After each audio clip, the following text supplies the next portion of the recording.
Nah, kita akan lanjutkan pada surat pertama yang disebutkan oleh penulis, yaitu surat Al-Zalzalah. Alhamdulillah ada peserta yang hadir di studio.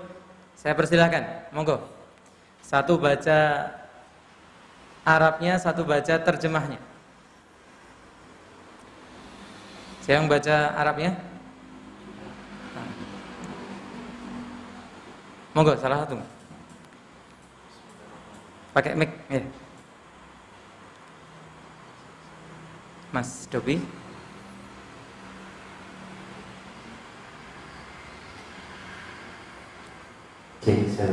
Ya, Masya Allah.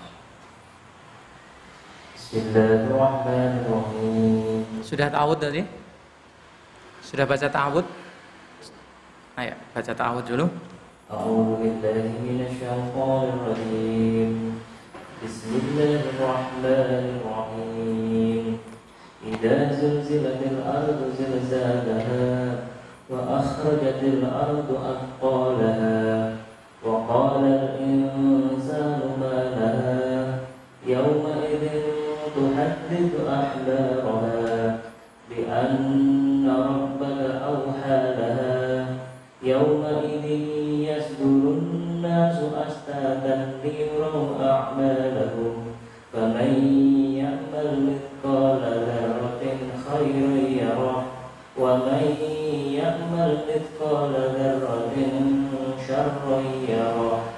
Nah, Masya Allah, barakallahu fiik. Silakan siapa baca terjemahnya. Dengan menyebut nama Allah yang Maha Pemurah lagi Maha Penyayang.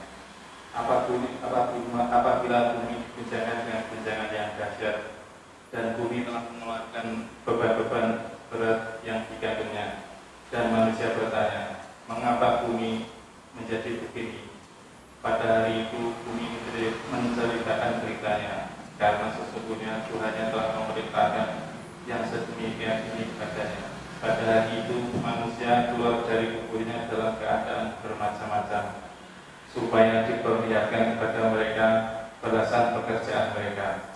Barang siapa yang mengerjakan kebaikan seberat zarah pun, niscaya dia akan melihat balasannya. Dan barang siapa yang mengerjakan kejahatan seberat zarah pun, niscaya dia akan melihat balasannya pula. Surat Al-Zalzalah ayat 1-8. Masya Allah, barakallahu fikum, jazakumullah khairan. Iya, alhamdulillah. Inilah salah satu surat pendek yang banyak di antara kita tentunya sudah menghafal surat ini. Dan insya Allah kebanyakan kita pula sudah tahu arti dari ayat-ayat yang terkandung dalam surat Al-Zalzalah. Sehingga kita akan baca tafsir ringkasnya, agar kita semakin memahami apa yang dimaui oleh Allah dari ayat-ayat ini. Disebutkan oleh Syekh Abdul Razak Ibn Abdul Muhsin Al-Badr hafizahumullah dalam surat yang agung ini, yaitu surat Al-Zalzalah. Allah Azza wa Jalla menyebutkan tentang kengerian besar yang akan terjadi sebelum hari kiamat.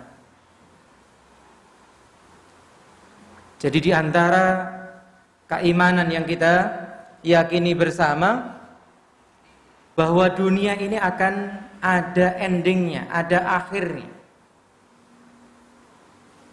Dan dunia yang kelihatannya kokoh kuat akan hancur. Diawali dengan apa? Yang akan terjadi sebelum kiamat adalah berguncangnya bumi, yaitu bergetar dan gempa hebat. Subhanallah. Kita mungkin, dan saya rasa kebanyakan kita, bahkan semua kita pernah merasakan gempa. Padahal mungkin yang baru kita rasakan ukuran-ukuran yang masih kecil. 3 skala Richter, 4 skala Richter. Karena kalau sudah mendekati angka 7, apalagi lebih dari angka 7, itu mengakibatkan kerusakan yang fatal. Lah bagaimana kalau ini kerusakan bukan hanya sebuah kerusakan fatal yang meluluh lantakkan apa? Bumi, langit seisinya. Maka tidak terbayangkan goncangan yang terjadi waktu itu. Sehingga Allah memberikan sedikit bocoran, informasi. Idza zulzilatil ardu zilzalaha. Dan ingatlah apabila bumi diguncangkan dengan guncangan yang dahsyat. Seperti apa gambarannya? Yaitu bergetar, berguncang, dan bergerak hebat.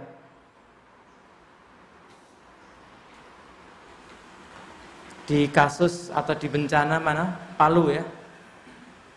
Kita disuguhkan, ditunjukkan, ternyata selain gempa, tanah bisa mencair.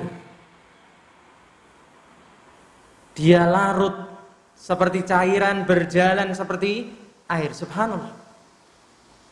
Mungkin itu pertama kalinya bagi kebanyakan kita melihat fenomena seperti itu, walaupun mungkin sebelum-sebelumnya sudah pernah terjadi. Dan lagi-lagi orang yang cerdas, orang yang mau menggunakan akalnya, dia melihat fenomena seperti ini sebagai apa? Sebuah pelajaran. Bahwa itu bisa terjadi pada diri kita, dan itu bisa terjadi lebih dahsyat. Maka kalau Allah masih memberikan warning itu menimpa orang lain, mestinya jangan sampai itu menimpa diri kita. Sehingga diantara yang pernah kita sebutkan di sini juga kalau nggak salah, doa ketika melihat orang lain terkena musibah, apa itu? Sudah dihafalkan? Ayo, sudah dihafalkan belum? Sudah berapa waktu yang lalu ya? Kalau lihat orang lain terkena musibah, apa yang kita baca? Ya, alhamdulillahilladzi afani mimma talahu bihi. Alhamdulillah, segala puji bagi Allah yang afani, menyelamatkan kita, memberikan afiat kepada kita, kebaikan, kesehatan, keselamatan, mimma talahu bihi, dari apa yang dia diuji dengannya. Lihat orang punya kekurangan dalam tubuhnya, orang jatuh, kecelakaan, orang tertimpa musibah seperti ini. Kita memuji Allah bahwa itu tidak menimpa diri kita. Wa faddalani ala katsiri minan nasi tafdila. Dan sebenarnya kalau kita mau melihat ke bawah kita dalam urusan-urusan dunia, bahwa Allah telah mengaruniakan yang lebih baik. Ada yang mungkin nggak punya rumah, nggak punya tempat tinggal, sedangkan kita masih punya tempat tinggal. Meskipun mungkin ngontrak, meskipun masih numpang orang tua, meskipun, tapi ada tempat untuk berteduh. Ketika kita melihat bagaimana saudara kita di Yaman, di Suriah, di Afghanistan, di Afrika sana, di Irak, masih bergelut dengan peperangan, sehingga rasa aman, rasa lapar itu tidak mereka nikmati, kita masih menikmati makan, aman, bisa ngumpul bareng-bareng di Kalvari kan itu ya. Nah, kalau di masjid kemarin nggak boleh ya. Ini bukan masjid ya, saya boleh numpang promosi ya. Jangan lupa ya. Prosentasenya ya, marketing ya. Subhanallah. Jadi apapun kondisi kita, kalau kita mau renungkan, banyak orang yang lebih susah. Maka semalam ketika kita membaca salah satu doa pagi petang, Sayyidul Istighfar, di akhir Sayyidul Istighfar Abu laka bi ni'matika alai, iya, saya akui nikmat-nikmatmu atasku ya Allah. Bukannya kita nggak ngakui, tapi kita akui juga kelemahan diri kita yang seringkali tergoda hawa nafsu, terpeleset dengan rayuan jiwa kita, rayuan setan.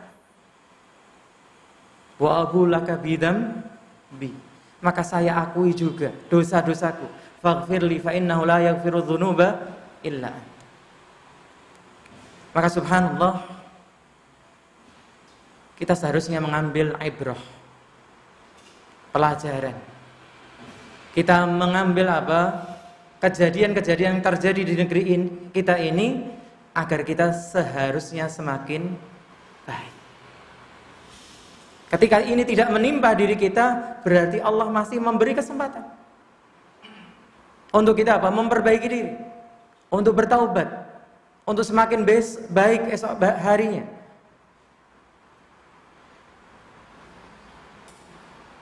Makanya di situ afala tubsirun, apa kalian tidak mau melihat?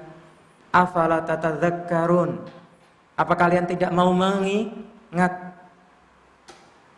Dan inilah sebenarnya poin yang membedakan kita dengan yang berkaki 4. Ada yang juga berkaki 2 juga ya. Tapi maksudnya apa? Dengan hewan. Sama-sama makhluk yang Allah kasih nyawa. Tapi apa yang membedakan? Mereka tidak dibebani syariat. Kenapa tidak dibebani syariat? Karena tidak punya akal untuk memilih yang baik dan yang buruk. Dan ini dalil, kemarin sempat kita bahas di ngorang-ngareng dalil bahwa manusia punya kehendak. Dalil logikanya apa? Karena yang tidak punya kehendak tidak dihitung dosa dan pahalanya.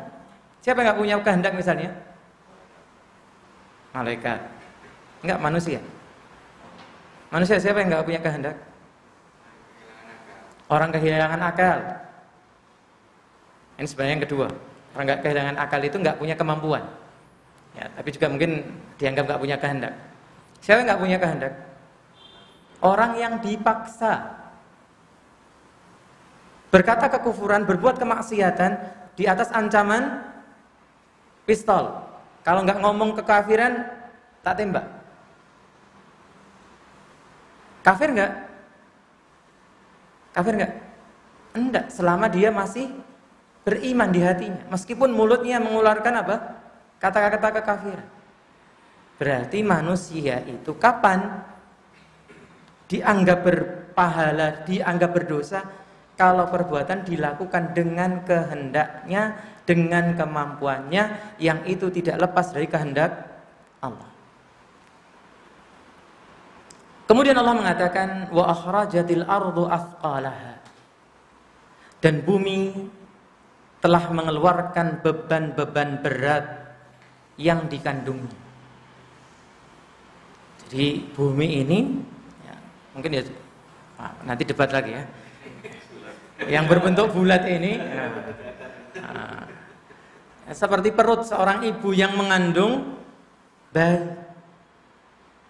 Maka pada saatnya nanti dia akan mengeluarkan isi kandungannya, yakni bumi memuntahkan apa yang dikandungnya dalam perut, berupa orang-orang yang telah mati yang dikuburkan di dalamnya. Tentu ini setelah kiamat. Karena kiamat itu ditegakkan kepada makhluk yang paling buruk. Jadi tidak semua orang bertemu dengan kiamat. Sehingga maksudnya manusia akan keluarkan setelah nanti kegoncangan itu selesai. Sedangkan yang menghadapi kegoncangan itu makhluk paling buruk yang kita pernah sering sebutkan, bahwa orang beriman di akhir zaman itu hanya mengenal kalimat Allah, Allah saja. Mereka tahu dulu ada syariat salat, tapi nggak tahu. Dan kemarin dapat cerita, subhanallah. Jadi ya, berita ini yang mungkin bagi kita yang hidup dalam kondisi seperti ini mungkin nggak logis. Mau seorang Islam nggak kenal dengan salat? Mesti bapaknya ngajari anaknya, anaknya ngajari, nanti terus. Masa sih sampai nggak kenal? Kemarin ketika Ustadz Agus Abu Zakaria di Magetan ikut pelatihan, kita banyak ngobrol-ngobrol. Salah satunya beliau cerita tentang pengalaman ketika dulu di Korea. Ada sebuah perusahaan, beliau pernah bekerja dengan kawan-kawan dari Tajikistan atau mana, itu pecahan Soviet. Beliau sangat dihormati mereka. Kenapa? Seorang muslim yang masih sholat. Mereka mengaku Islam, tapi baca Al-Quran, sholat enggak. Ketika ditanya, punya Al-Quran enggak? Punya. Nah terus kok enggak bisa? Iya, karena dulu di zaman kekuasaan siapa? Uni Soviet, kalau ada yang ketahuan punya Al-Quran langsung dor. Jadi Al-Quran itu disembunyikan, dikeluarkan satu kali sepekan untuk dicium, dikembalikan lagi. Sehingga kemudian generasi berikutnya seakan Al-Quran itu benda keramat yang tadi dikeluarkan sepekan sekali untuk diciumi, kemudian ditaruh lagi. Ini padahal di zaman alhamdulillah dakwah tauhid, dakwah Ahlussunnah masih tersebar. Ternyata ada di sebagian belahan bumi yang mengalami seperti ini. Apalagi nanti proses akhir zaman yang seperti disebutkan dalam hadisnya sahabat Anas, ketika didatangi sebagian tabi'in yang mengadukan apa? Kekejaman Hajjaj ibn Yusuf, salah seorang panglima di waktu itu yang kejam sekali. Mereka mengadu, masih ada sahabat, bahkan dia yang membunuh siapa? Abdullah ibn Zubair, putranya Zubair ibn Awam. Keduanya sahabat. Zubair ibn Awam yang dijamin masuk surga.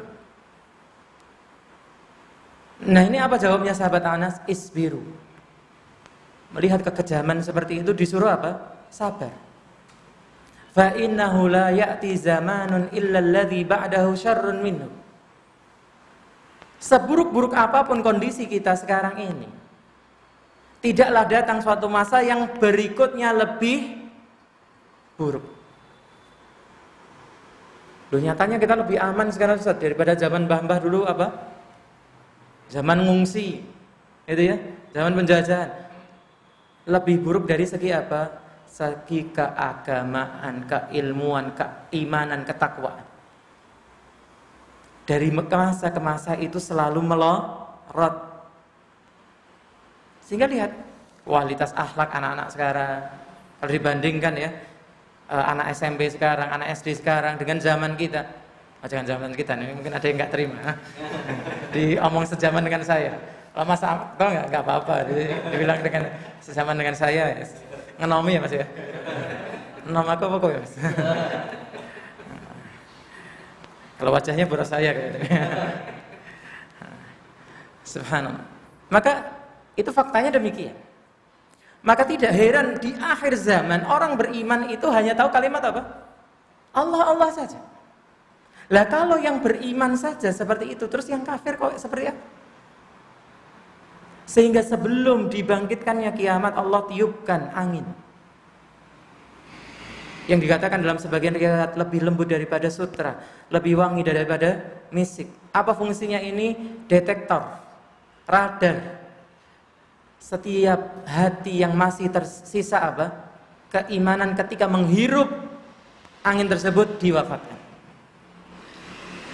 Sehingga fala taqumus saa'ah illa ala syiraril khalqi. Tidaklah dibangkitkan hari kiamat itu kepada seburuk-buruk manusia. Sehingga kita memahami dikeluarkan manusia itu apa? Yang setelah kejadian hari kiamat. Juga memuntahkan perbendaharaan harta terpendam yang ada di dalamnya.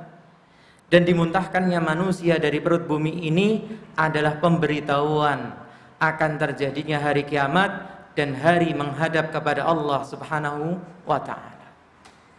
Karena setelah guncangan itu seluruh manusia mati.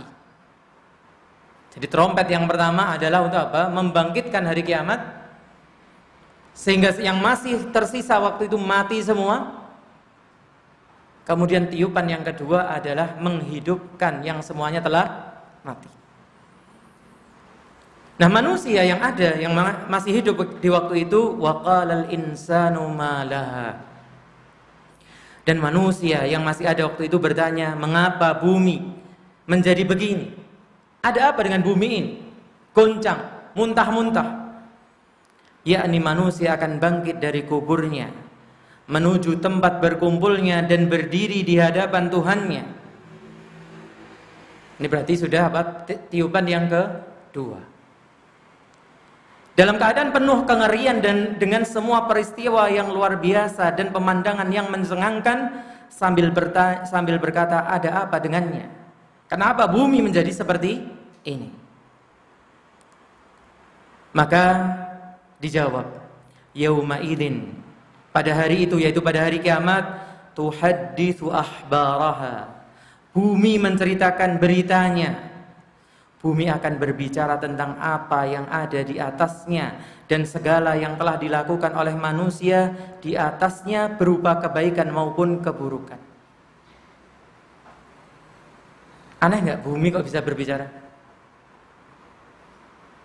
Aneh nggak?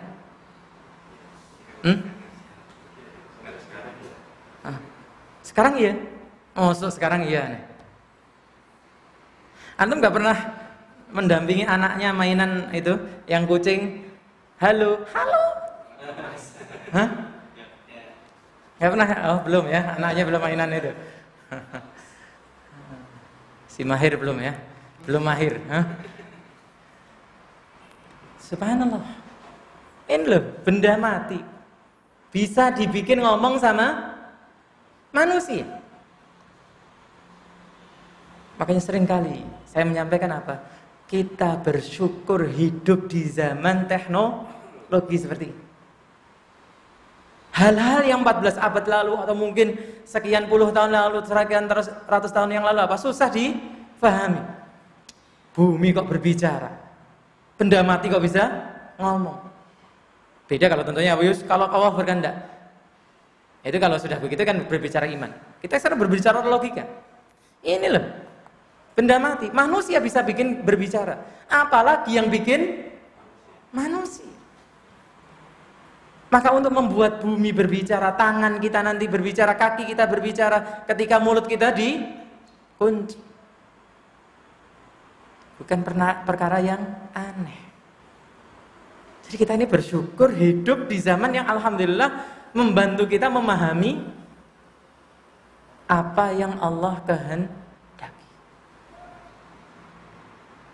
Tapi sebuah koreksi, gitu ya. Saya mungkin kadang mengatakan, ya kalau semuanya dinampakkan, semua orang akan beriman. Karena titik perbedaan orang beriman pada apa? Alladzina yu'minuna bil ghaib. Saya sering menyinggung itu ya, bahwa ya kalau apa pahala langsung kelihatan, dosa langsung kelihatan. Kemudian bukti-bukti kebenaran itu langsung kelihatan, apa? Semua orang beriman. Ternyata tidak juga. Ini koreksi. Nah, jadi pernyataan saya koreksi. Di antara satu poin yang saya dapatkan dalam daurah kemarin, koreksi ini. Kenapa ketika diceritakan mukjizat kaum terdahulu?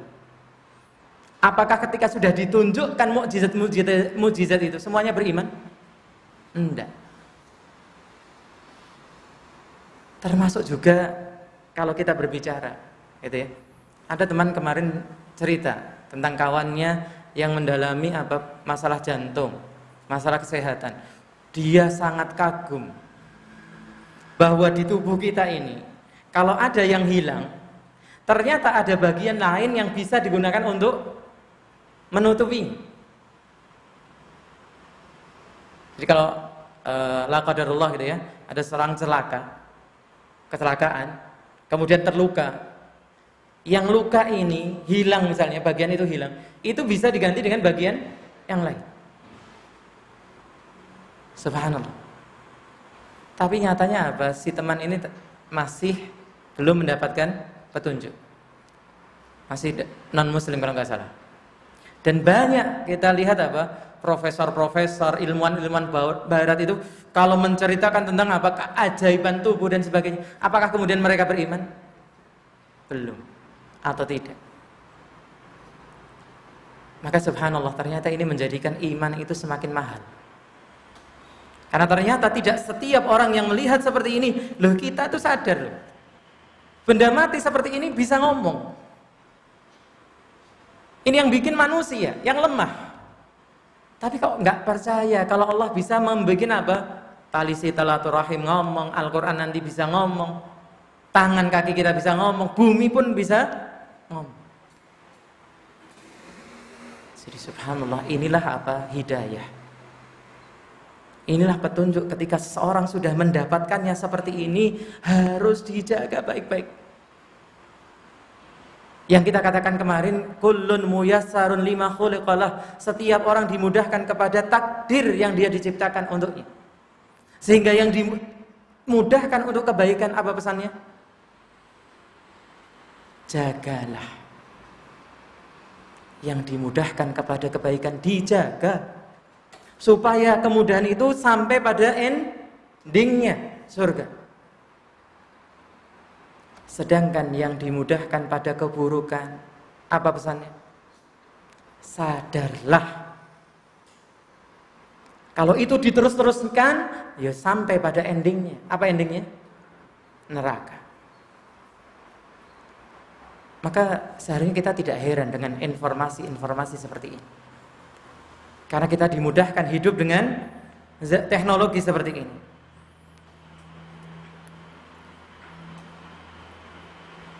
Bumi akan berbicara tentang apa yang ada di atasnya dan segala yang telah dilakukan oleh manusia di atasnya, berupa kebaikan maupun keburukan.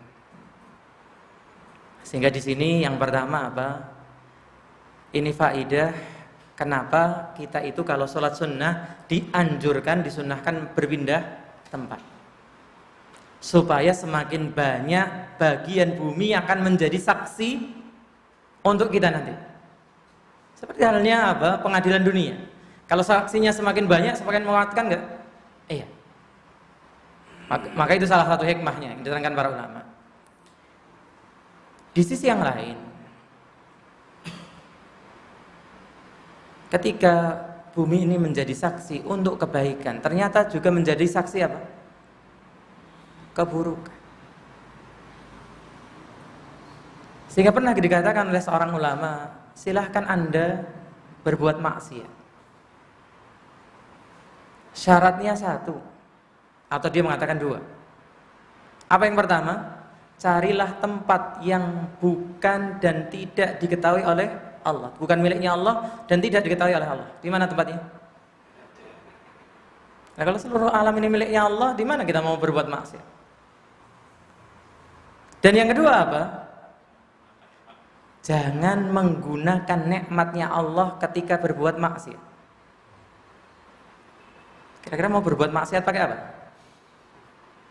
Pakai tangan milik Allah, pakai kaki milik Allah, pakai mata milik Allah, pakai hidung milik Allah. Ya sudah, pakai khayalan saja. Lawang khayalan nyawa itu juga milik Allah. Terus mau pakai apa? Subhanallah. Kalau kita mengingat seperti ini sebenarnya nggak pantas kita ini untuk berbuat maksiat. Di sini terkandung penjelasan bahwa bumi akan memberikan kesaksian terkait apa yang terjadi di atasnya dari kabar-kabar, perkataan-perkataan dan perbuatan-perbuatan yang dilakukan oleh manusia. Itu adalah kesaksian dari bumi atas mereka dengan ketentuan dari Allah. Sebagaimana Allah Subhanahu wa taala berfirman, kemudian apa? Bi anna rabbaka auhalaha. Apa yang dilakukan bumi itu memuntahkan isinya, menceritakan semua yang terjadi, yaitu atas perintah Allah. Karena sesungguhnya Tuhanmu telah memerintahkan yang sedemikian itu kepadanya, yakni memerintahkan dan mengizinkannya untuk memberikan kesaksian tersebut. Kemudian setelah itu keadaan manusia adalah keluar menuju padang mahsyar, tempat berdiri menanti. Padang mahsyar akar katanya dari kata apa? Hasyr. Apa itu hasyr? Pengumpulan. Mahsyar berarti tempat dikumpulkannya manusia. Ya kalau dunia sekarang dikenal dengan apa? Alun-alun. Itu ya, tempat untuk ngumpul manusia, lapangan. Maka ini padang mahsyar. tempat yang tidak ada pepohonan, gedung, peneduh apapun. Sehingga yang kita harapkan, yang kita usahakan, semoga kita menjadi salah satu dari 7 golongan. Siapa itu 7 golongan itu? Iya, coba. Apa aja 7 itu? Ayo, satu, nggak apa-apa. Satu kan pas ini. Ada 6, nah pas kan saya 7. Mas Reno juga.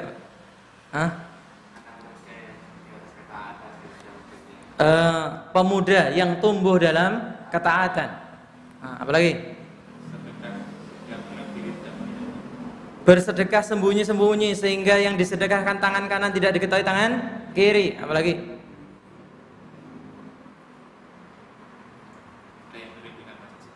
Hati yang terkait dengan masjid. Hati yang seorang laki-laki yang hatinya selalu terikat dengan masjid. 3. Bukan sekali loh, dengar hadis itu.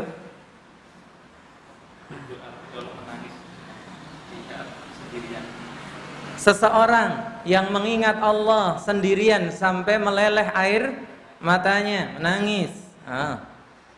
Tinggal 3. Insya Allah nanti kalau yang jawab itu kan akan terngiang terus ilmunya.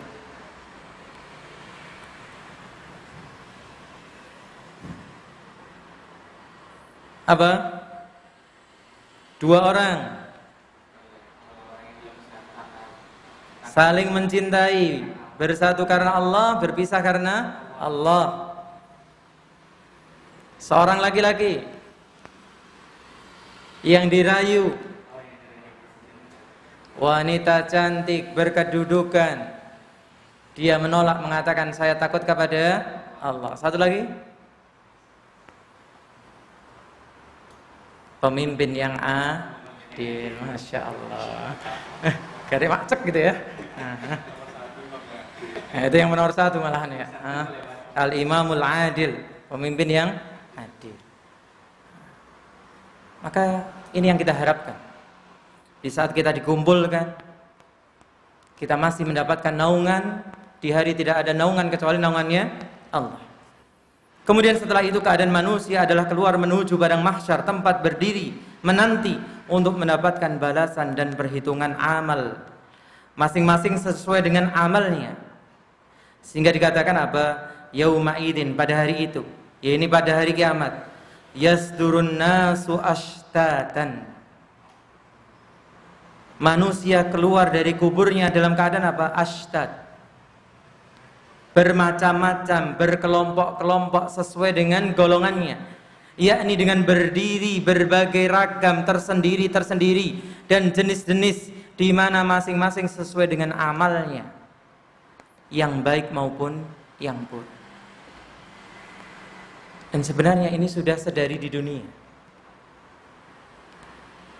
Di dunia pun sebenarnya orang akan ngumpul dengan yang sejenis. Innal arwaha junudun mujannadah. Roh-roh itu seperti apa? Tentara yang dibariskan. Kita dulu nonton apa? Upacara 17 Agustus. Lihat parade setelahnya.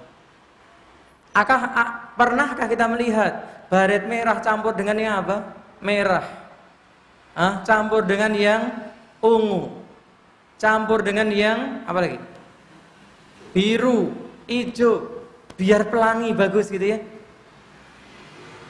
Dikopel sama komandannya gitu ya.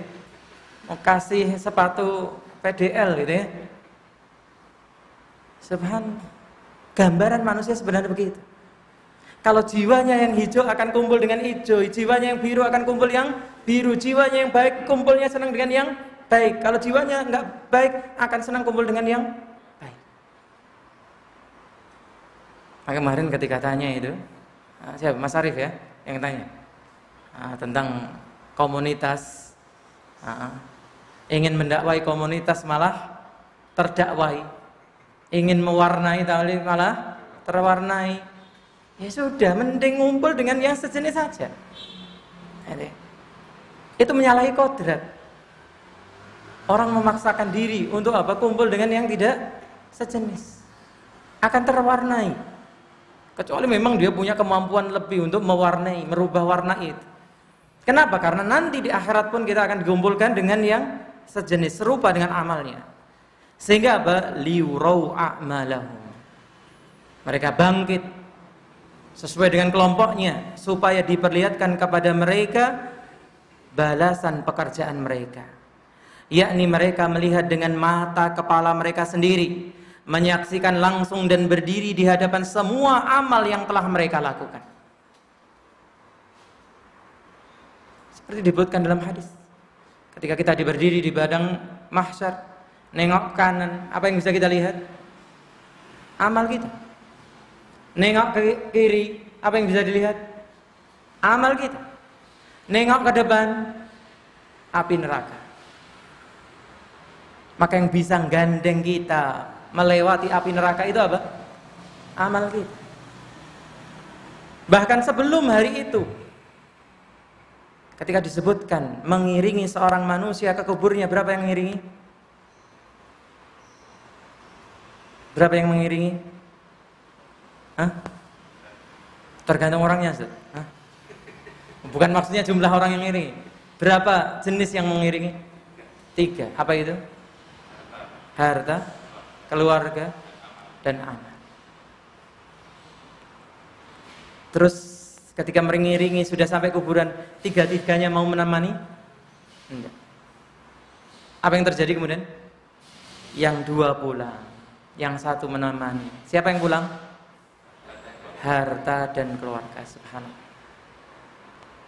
Yang dibelani sampai kadang meninggalkan amal. Allah toh ya yang nganter aku dulu. Ini udah azan. Allah nanti azannya nanti.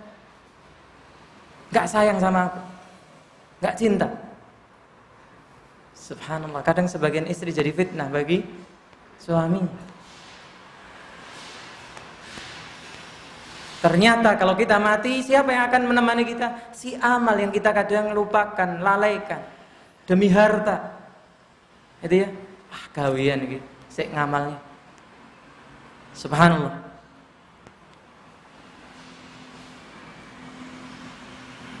Yang telah mereka kerjakan dan telah mereka lakoni di dunia, baik amal-amal yang baik maupun yang buruk, semuanya terhitung dalam tanggungan mereka. Dan perhitungan amal ini yang baik maupun yang buruk adalah sedetail biji atom sekalipun. Dzarrah itu apa? Debu yang paling kecil. Karena di zaman itu ya, kalau jenengan Nabi SAW mau menerangkan tentang apa? Atom, ya nggak nalar kan gitu. Apa sih atom ya? Tapi kalau sekarang kita dikatakan sampai sekecil atom pun, paham nggak? Paham. Ini bagian materi yang paling kecil. Bukan hanya debu yang masih kelihatan. Ada bagian dari debu itu yang lebih kecil lagi. Jadi, semua amal-amal mereka akan diperlihatkan. Tidak akan ada sesuatu pun yang akan berkurang dari amal mereka. Allah tidak akan berbuat zalim. Dikurangi, diumpetke, begitu ya. Tidak amal yang baik, tidak pula amal yang buruk. Tidak dari yang sedikit, tidak pula dari yang banyak. Kemudian mereka akan mendapatkan pahala atas amal saleh mereka dan hukuman atas amal buruk mereka. Maka Allah tutup dengan apa? Faman ya'mal mithqala dzarratin khairan yarah wa man ya'mal mithqala dzarratin syarran yarah. Barang siapa yang mengerjakan kebaikan seberat dzarrah pun, yaitu materi paling kecil, niscaya dia akan melihat balasannya itu. Dan barang siapa yang mengerjakan kejahatan sebesar dzarrah pun, niscaya dia akan melihat balasannya. Dan subhanallah, kalau kita cermati, ada yang tersirat di sini. Allah menyebut khairan dulu baru syarran. Karena memang kebaikan yang layak didahulukan daripada keburukan. Ada ya?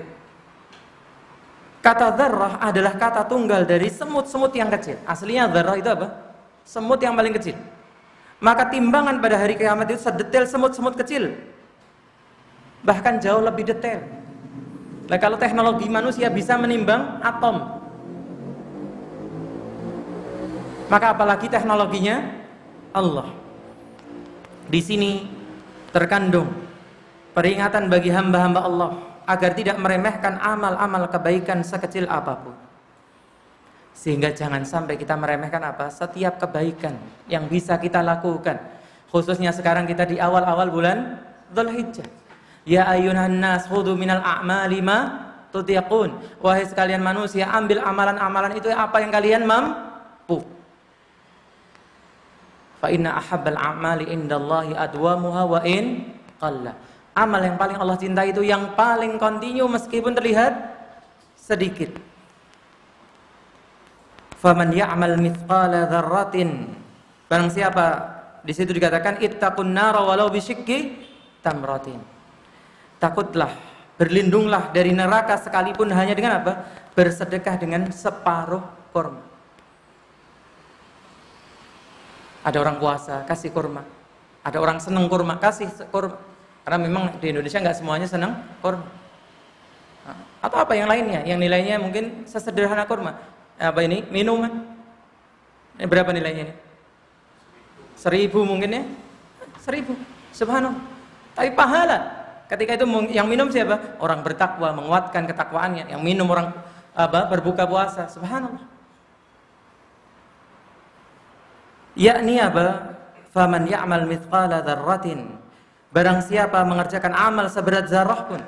Jangankan separuh kurma, yang lebih kecil dari separuh kurma. Debu, semut yang paling kecil. Yakni dari kebaikan, kalau itu kebaikan, niscaya dia akan melihat balasannya. Wa man ya'mal mithqala dzarratin. Sedangkan sebaliknya barang siapa mengerjakan amal seberat zarah pun, kalau itu apa? Syarran yarahu. Kalau itu keburukan, niscaya dia akan melihat balasannya pula. Berarti di sini sebaliknya. Kita juga jangan meremehkan keburukan sekecil apapun. Seperti dikatakan oleh sebagian salafus saleh. Apa? La kabirata ma'al istighfar wala saghirata ma'al istimrar. Tidak ada dosa besar, namanya dosa besar enggak ada. Kalau diikuti dengan taubat dan istighfar. Tapi juga enggak ada namanya dosa kecil.